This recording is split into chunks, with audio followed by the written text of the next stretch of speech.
Good morning. This is Jason Dean coming at you live again on a Thursday at 10:43. Coming live at you from Film Fanatic headquarters. Hope everyone's doing good. Thanks again to everyone. I mentioned it, but I've been mentioning it in other previous episodes where I love interacting with people on the in the comments section for these wacky videos that I post. I really appreciate the support and the love, and you know, like I've said many times, it's all about obviously I want this channel to keep growing, and it's been growing every week, every day. So it's been really cool. We're almost at 200 subscribers. So at the end of the day, it's really about these movies, bringing some coverage to certain films that if you are you know if you have a real deep interest in horror, science fiction, and things that are a little bit maybe outside of the norm, things that are underground, you know, and if you like horror or science fiction, taking a little bit of a deep dive and seeing where a lot of these where this genre kind of started, and where these movies, certain movies, when they were first released, they might have had a little bit of success, but then because it was the time of the whole exploitation period, there was hundreds of movies that came out trying to capitalize on the success of other movies. They went direct to video. Quite a few of these films too, which I've been finding had very limited release. They had a little bit of a period where, particularly around the films that are like on the more obscure side. I think one example would be one movie that I did, Day of Judgment, which was a really obscure movie, and I think that came out for a really brief amount of time. This pretty bizarre exploitation movie that I covered a little ways back, and it's a slasher movie, but it's such a bizarre movie, but it's such a great movie.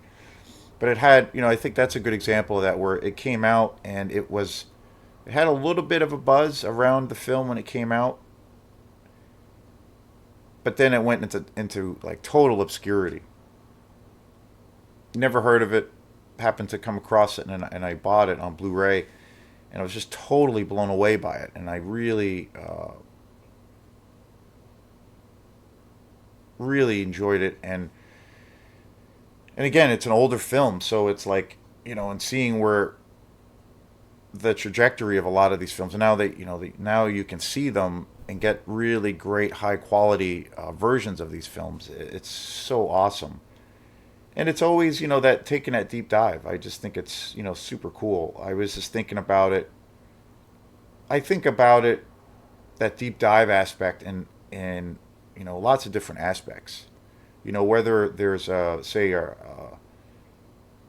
writer that you really like say if you're a big Stephen King fan, or you like Miles Davis a lot, or a band like Sonic Youth, or you like a film like bringing it back to the film idea, a film like Friday 13th. I've always been fascinated with that idea of, if you like that particular style or that particular artist,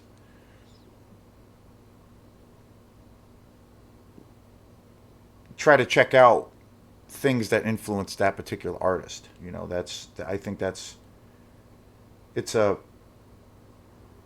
I feel like it's historically it's like a free lesson, and then it also gives you a bigger, more broad perspective on kind of the origins of a particular sound or style, and then you can trace back the lineage of and the origins of where something kind of was created, and to see maybe finding that point of where something like this was mapped out originally, but then seeing where that sound or that style kind of evolved. I remember one of the coolest ones that I had, and this is getting back to some music stuff. Way back when, I've talked a lot about the time that we live in now with films as far as being released exclusively on streaming platforms, and then movies that are in theaters now eventually becoming available on streaming platforms. And now the trend is that a lot of films are being exclusively released on streaming platforms. And so if you're not, subscribed or paying these or have a subscription to these platforms, you really can't see the movie. One great example of this or of that is the new Hellraiser movie, which came out last year, and I think it was definitely one of the better horror movies that came out last year in 2022. Really great movie. But the only way you could see it is if you had a Netflix subscription. And it was great. I saw it at a buddy's house when it came out, and it's a really good movie. I definitely recommend it. Huge fan of Clive Barker and a huge fan of that franchise, particularly the first two. But it's really good. It's really unique. It's really original. But in seeing it, and I feel like the technology that they're using for those streaming platforms has gotten better. They're adapting to it because of the budgets and the format, like the idea of how, or the technology that's used to kind of format these films, as far as the pixelation and the compression. That's always been an issue for me around watching films in that format, because of the deep compression.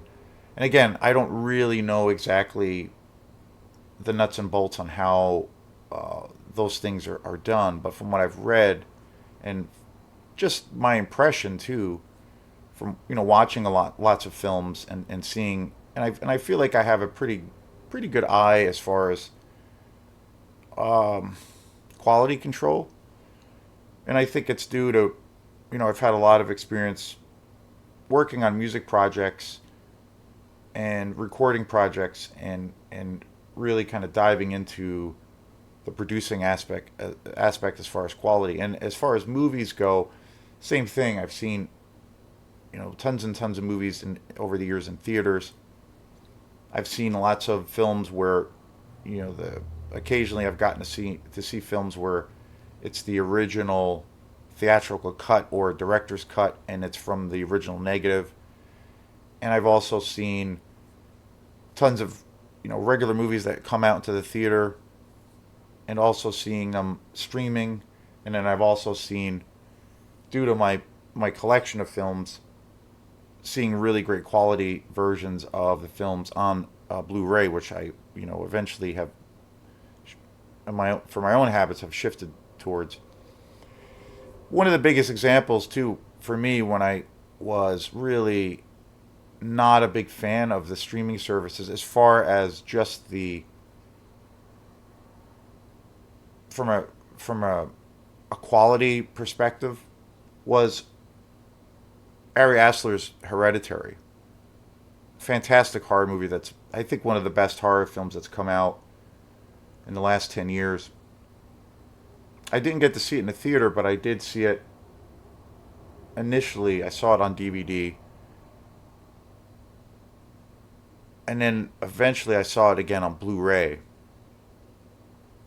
And I was just totally blown away by the quality, especially when I saw it on Blu-ray. It was crystal clear. The sound was amazing.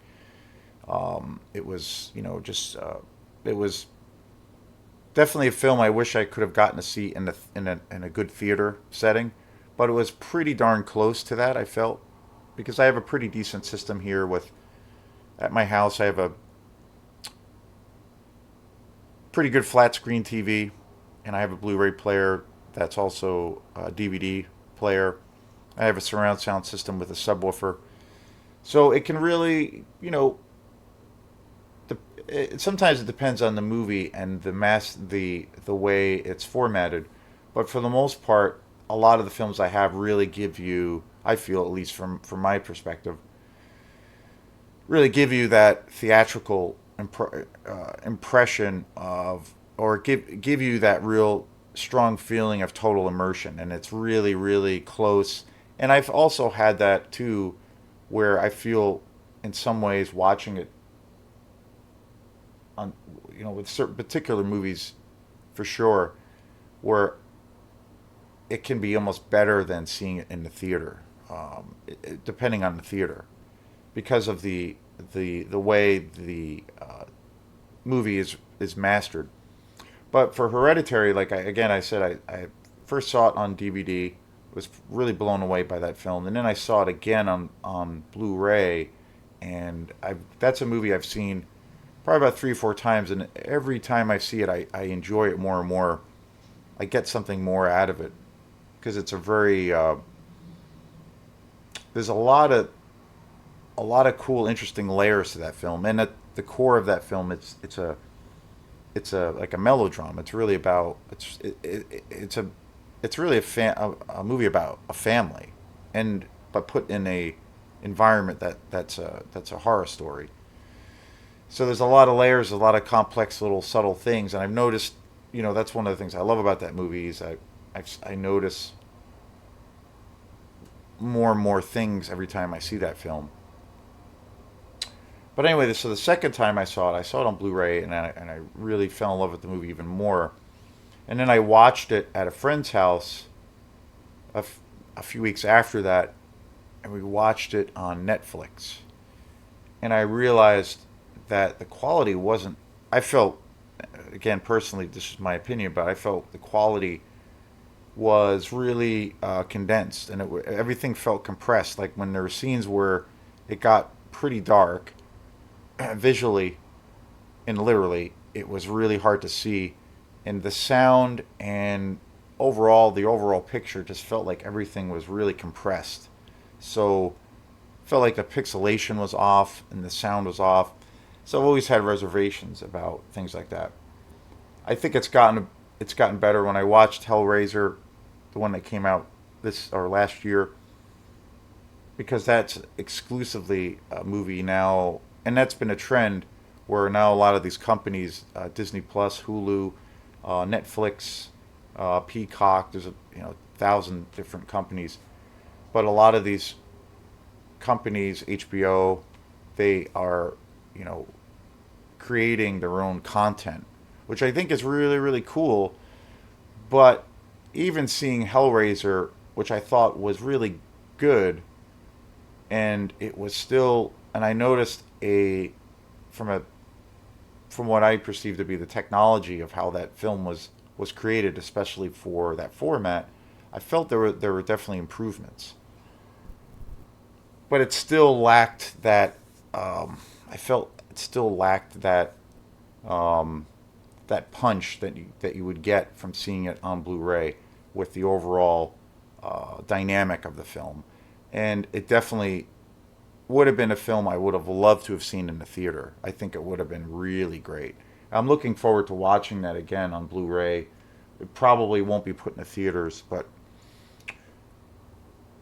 back, about 9 years ago, which is hard to believe, I had a Netflix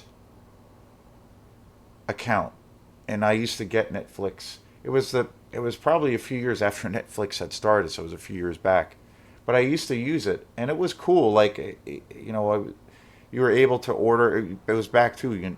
They weren't doing streaming back then, so they were doing actual discs, and you basically go onto their site, and you have the queue, and you go through the titles of whatever genre you were interested in, and you click them off, and it was funny and weird when I think of how different that whole format is now, or is now compared to then, where you were limited to where you can only rent out like 2 or 3 movies, and you go through your queue, and then you'd send it off, and then you'd get the physical discs, in the mail, and they'd come in these little tiny little cardboard covers, paper covers, and it would be just the disc itself, the DVD. There were no. I didn't. I don't think. I wasn't watching Blu-ray then, so it was all DVD, and it was all right. It was cool. I liked it because they had at the time, and even now, it's obviously there's even more of a selection, but at the time they had a pretty limited selection, but they also had certain films and documentaries that I never heard of before, and they were some of them were pretty obscure. So I had a real interest in that, and I started getting a lot of movie ones, a lot of movie DVDs. But the thing that I thought kind of sucked was that these DVDs that they were sending in the mail were like these really cheap, kind of versions of the film. They never had like any special features or bonus features, and it was literally just the movie. And there was one that I got, a music one that was all about New York, the New York music scene in the '70s, early '80s, and it was all about the kind of the punk rock scene in New York City, and it was called the No Wave scene, and it came out of the punk scene. It was kind of a backlash to the new wave scene. It was a little bit of a backlash movement that came out of bands that got really popular, bands that I really love, but it was a little bit of this weird punk kind of reactionary genre that started against bands like the Talking Heads and whatnot. But it came out of the punk scene, and all of these bands that came out of the '70s were these really kind of weird and very, use that word, but artsy uh, and evocative sounding bands. And it was a really great documentary, and it was really interesting, and it exposed me to all of these bands that I never heard of before. But there was a lot of interviews with Thurston Moore from Sonic Youth. And growing up, I always loved Sonic Youth. I still love them. They're, always will be they will always be one of my favorite rock bands. And I always loved their sound, their style, because they had this real edge and this real kind of grit to their sound, and they always had this beautiful use of melody and harmony, but they would use this aspect of lots of dissonance. So their music always had this cool balance of different sounds, and it always had this edge and tension to it. But in this documentary, there was lots of cool interviews with Kim Gordon, who was one of the founding members, along with Thurston Moore, and they were talking about a lot of the bands that they grew up listening to, and then the documentary was kind of focused on more or less the bands that influenced, bands like the Pixies or Sonic Youth. And they talked about all these other bands like Suicide, and there was another more modern band that they talked a lot about, the Liars. They talked a lot about bands like Suicide, Lydia Lunch, Television, DNA, all of these really kind of underground, um, noisy, harsh kind of punk bands, and that made me a really huge fan, particularly around DNA and Suicide, which Suicide's become one of my all-time favorite electronic groups. Super innovative, early '70s, just two guys, and the music's really intense and amazing. But to me, that's like an example of like you check out an artist or band or a movie that you really like, and then you see what they're influenced by. One of the coolest things that I like to do, like for another example, would be when I talked about Hereditary, is one of the first things, like that movie for me, Hereditary, came out of the blue. I didn't hear anything about it. I didn't know anything about the director. It just came out of the blue, and then I saw it, and I was like, wow, like this is really good. So and usually when that happens, especially if it's somebody I've never heard of, I'll like investigate. I'll like, okay, who is this director? Okay, it's Ari Aster. Okay, cool. Maybe I can find some interviews with him and kind of see what what his whole thing is. And then one of the things that I try to do is maybe find out like what he's influenced by, directors that he loved growing up and movies that he really feels are his, you know, his are his jam or his, the movies that really played a big role in influencing his vision. So that's kind of the, in a nutshell, what I try to do with the show around film is that same kind of thing. So today I'm really excited about this show. This movie is just totally crazy and bizarre, and from 1969. It's a Spanish film, Night of the Bloody Apes. I picked this up maybe about a year or 2 years ago, probably about 2 years ago. I believe I did a show. Yeah, I'm pretty sure. But back when I was doing just the Facebook videos on my Film Fanatic channel or page on Facebook, I was doing I was doing a series of all like live Facebook live videos for Film Fanatic, and I believe that this is one of the movies I covered. And I know I definitely did a review for this film. And again, this was a film when I bought it, I just had no idea about what this was. But again, I was sold on this cover. I mean, it's just so bizarre and so strange. And I feel like this film is like, I couldn't believe how old this film was. It's 1969. It's definitely kind of the epitome of, bizarro exploitation. It's like exploitation 101. It's it's uh it's wild. And it's a Spanish film. And there's two directors on this package. It actually, this set is really, well, the packaging is just awesome. It's got a really cool slipcover. The artwork is super awesome. And there's two movies on here actually, which is great. And remember getting this really cheap. I got this for like $7 or $8, I think, at Bull Moose. And the main title and the main topic of today's show is Night of the Bloody Apes. But it also comes with another film called Doctor of Doom, which is also a pretty strange film. And that movie is all black and white, but it's really great. And it's really similar. It's almost like the same characters in that film. It's really weird because it's like the same characters in both movies. This kind of weird, crazed creature that's like half man, half ape. Super bizarre. But the packaging is super awesome. And again, that's one of the things that sold me on this was like the artwork. I was just like, this is so awesome. It comes with 2 discs. I've seen this before. I watched it when I first bought this movie. And again, I had never seen it before. I was totally blown away by it. And I started watching it again last night. But the original artwork is in there too, if you can see that. It's super cool.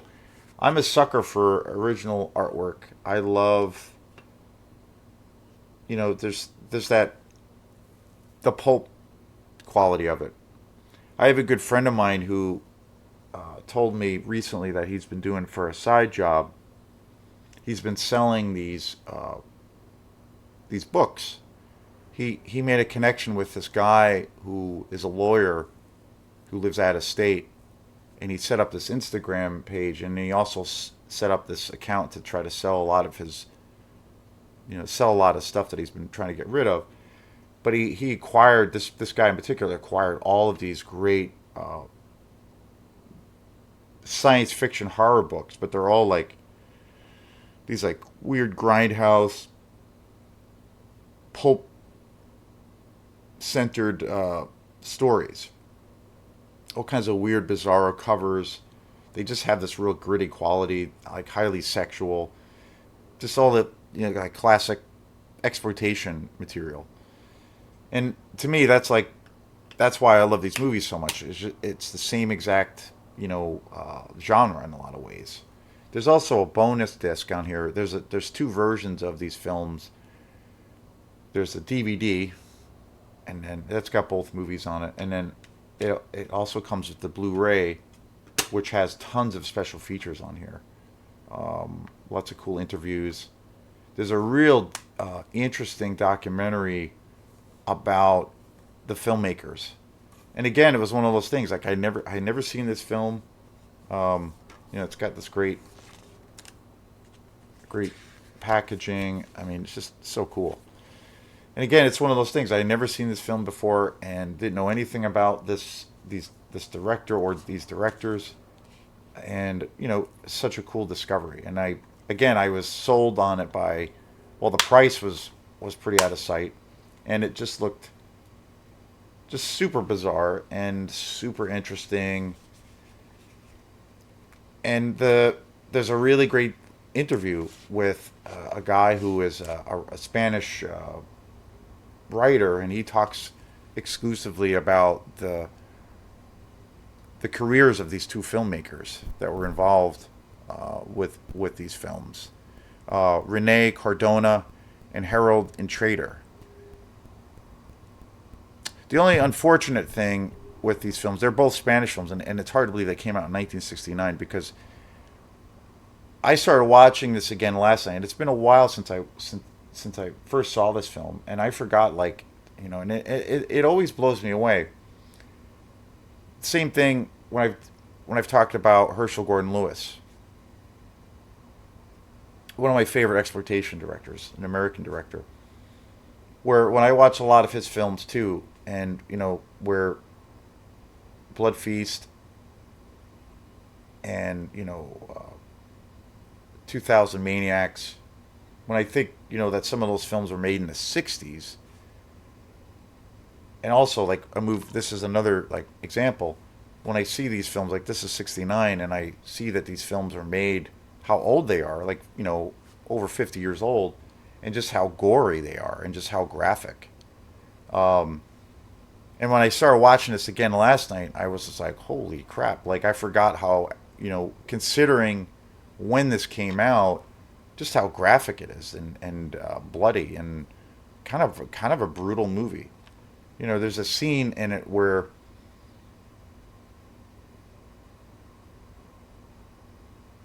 well, the whole premise of the story is super bizarre. It's basically a copy and paste story of like Frankenstein, and basically it's centered on this mad scientist or this doctor whose son is dying. He has this terminal illness that this like terminal heart disease that's going to kill him eventually.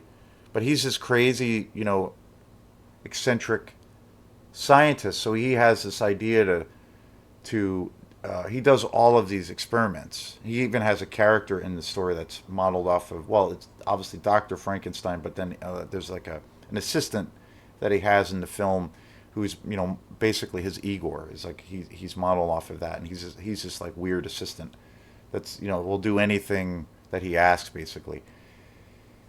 And he while his son is coming to terms with like that he's going to end up dying, he's like doing all of these experiments on animals, like all these grotesque experiments on like different kinds of transfusions and all of these things.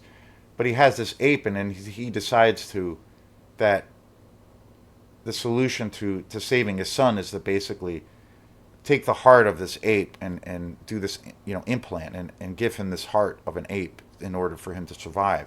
So he ends up performing this surgery, and the surgery is pretty brutal. Like it's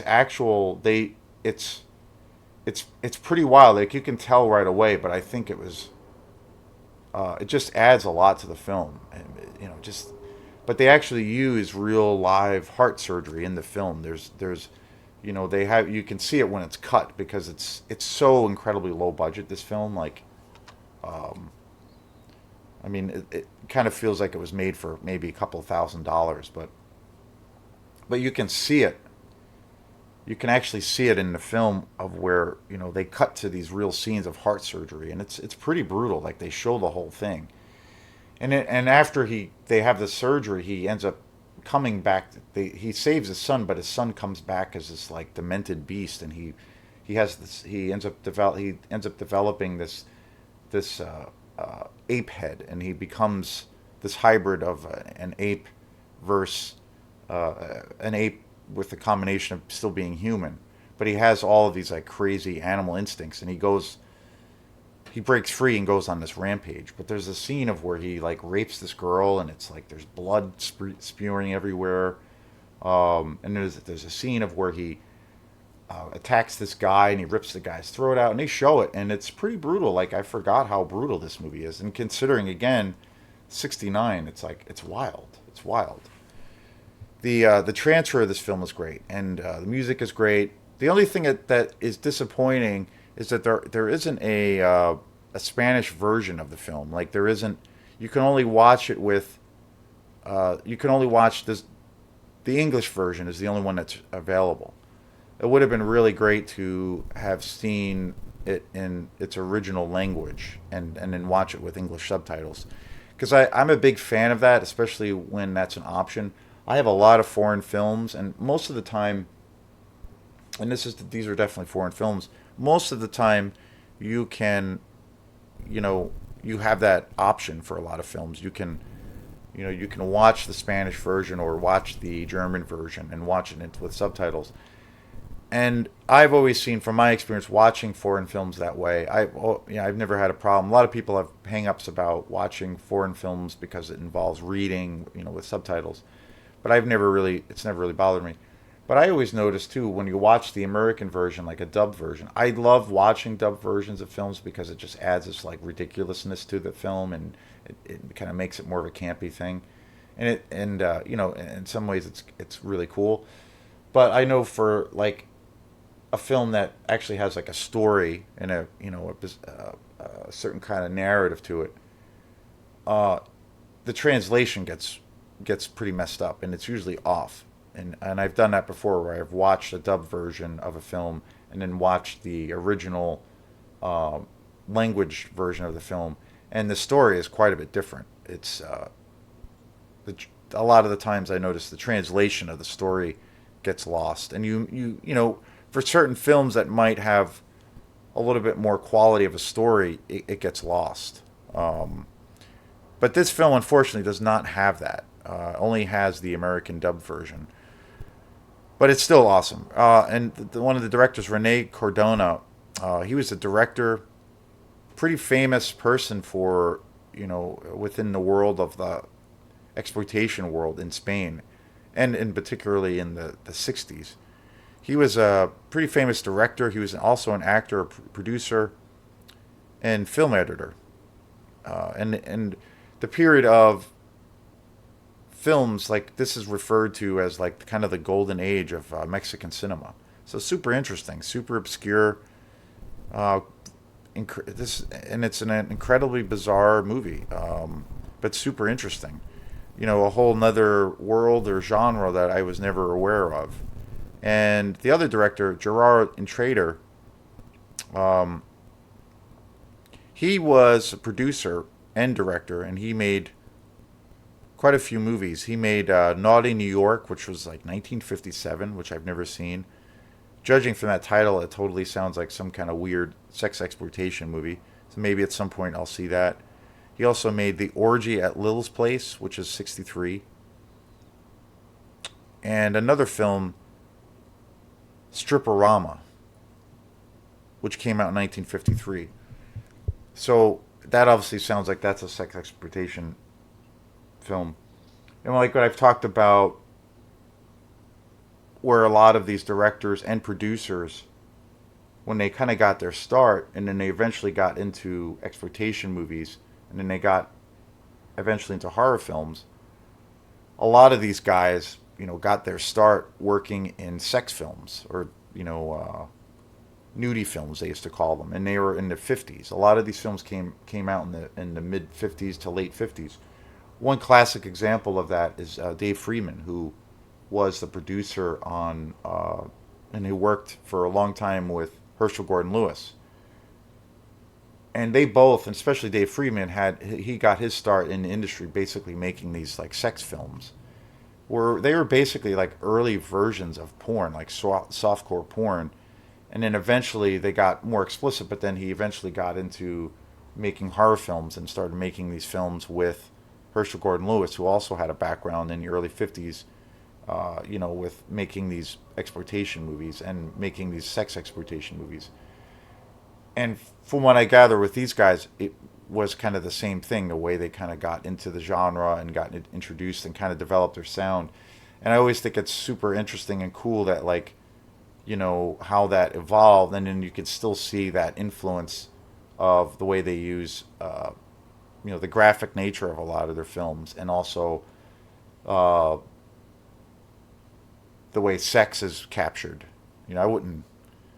I mean, I wouldn't call like there's a rape scene in this film, which is brutal, but I don't really call rape sex or it's a it's an act of control and cruelty. It's not really sex, but I always find it interesting with a lot of these directors and producers, like how they got started, and a lot of them have had that same kind of background in the sex world, and then they evolved into the exploitation thing. But then you can still see that they still have um, that element in a lot of their films throughout their career, and it just really adds this real grittiness and just this real nasty quality to the films that I just love, and it gives it that pulp, you know, it gives it that real pulpy vibe to it, and makes it, gives it that quality of being a real, dirty, down and dirty exploitation movie. But amazing movie, Night of the Bloody Apes, super bizarre, super strange. It's a total rip-off and knockoff of Frankenstein, but even more bizarre, even more graphic too. It's way more graphic. Um, and again, this was a movie I never heard about, had never seen up until a couple of years ago when I bought it. So definitely check this out if you like some, if you like some super bizarre cinema. Night of the Bloody Apes is awesome. So I look forward to checking out eventually more films by these directors. So this is Jason Dean. So thanks again for checking out this channel. If you like this weird and wacky stuff that I present, please like and subscribe to it. And we will see you next time. Peace.